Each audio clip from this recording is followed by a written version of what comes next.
I started studying totalitarian atrocity when I was 13.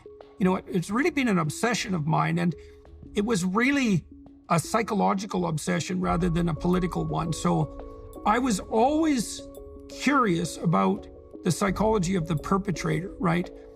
What sort of person would you have to be to do those sorts of things? Or what spirit would have to inhabit you? And one of the things I learned a lot of things. I learned that it's easier to be that way than you think, that you could enjoy it more than you might possibly imagine, and that people do, and that the true grip of the totalitarian state isn't top-down tyranny. It's everyone's willingness to abide by the principles of the lie. And so the more totalitarian the state, the more every single person in that state is gripped by the lie. And for me, that's indistinguishable from hell. And I think I mean that practically and also metaphysically. And I learned that the willingness of people to utilize their speech instrumentally was literally the pathway to hell.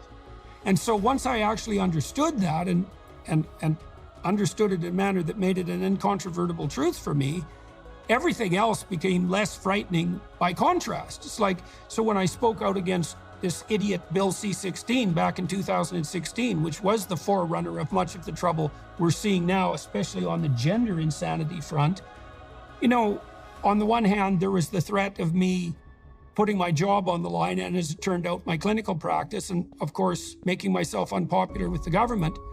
And I thought, that's nowhere near as frightening to me as the prospect of losing control of my tongue, because I know where that leads. That leads to the worst place you can possibly imagine. And I know that. I wouldn't even think for me that it's an axiom of faith. It's like, no, I know how totalitarian states develop. They develop when people who have something to say don't speak. And I don't want to go there. Since about 2016, psychologists have finally, in their wisdom, determined that there is such a thing as left-wing authoritarianism. And so that would be a web of ideas that are correlated in that if you have one, you're likely to have the others. You can identify that set. I did some of the work on that, early work on that with one of my students, Christine Brophy.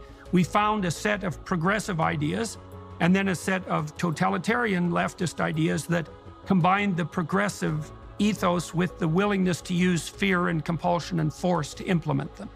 Okay, and so we found the following predictors, because we were curious, does this system of ideas exist, or is it just a right-wing, conspiracy delusion? And the answer is there's clearly a set of coherent, statistically coherent left-wing ideas that are allied with the willingness to use compulsion and force. And we found 4 major predictors of the proclivity to have that idea set. And the first predictor, and it was a walloping predictor, -0.45 if I remember correctly, verbal intelligence and left-wing authoritarianism correlated more highly than verbal intelligence and academic performance, right? A stunning correlation. So when you ask yourself, how can people be daft enough to accept this relatively reductionistic and simple-minded view of the world, everything is about power? One of the answers to that is, well, they're not very verbally sophisticated, okay? The second best predictor was being female. The third best predictor was having a feminine temperament, independent of being female, right? And the fourth best predictor was having ever taken even one explicitly politically correct higher education course.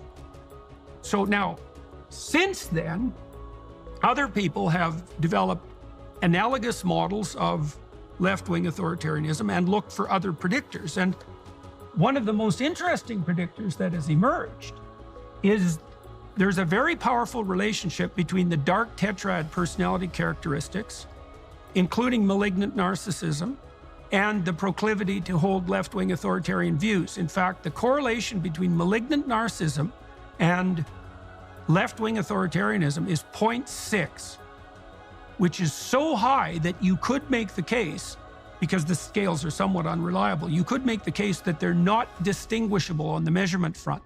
Okay, I know this is a long-winded question, but I want to specify it exactly. All right, so the dark tetrad personality types, they show subclinical characteristics of psychopaths. And psychopaths are predatory parasites. And so we could imagine there's two forms of parasitism going on here. There's the Darwinian competition between idea sets for memorability and communicability, but then there's the proclivity for people who occupy the parasitical niche in the human ecosystem, and that would essentially be psychopaths, to utilize ideas like the parasitical idea sets that you described for their own truly parasitical purposes. And then I want to decorate that with one more thing. So you correct me if you're wrong here. I think this is actually, especially because of the emerging virtualization of the world, I actually think that there's an existential threat here, because parasitism is an unbelievably deep problem, right? Sex itself evolved to foil parasites. And there's always been parasitical people, criminals and the like, and the most parasitical of those are the psychopaths. And we've evolved mechanisms to keep the parasitical predators under control. A lot of them involve physical force. And all of our evolved mechanisms for dampening down the predatory parasites, none of them work online. And so I think our whole culture is enabling the predatory psychopaths on the criminal front and on the sub-criminal front, right?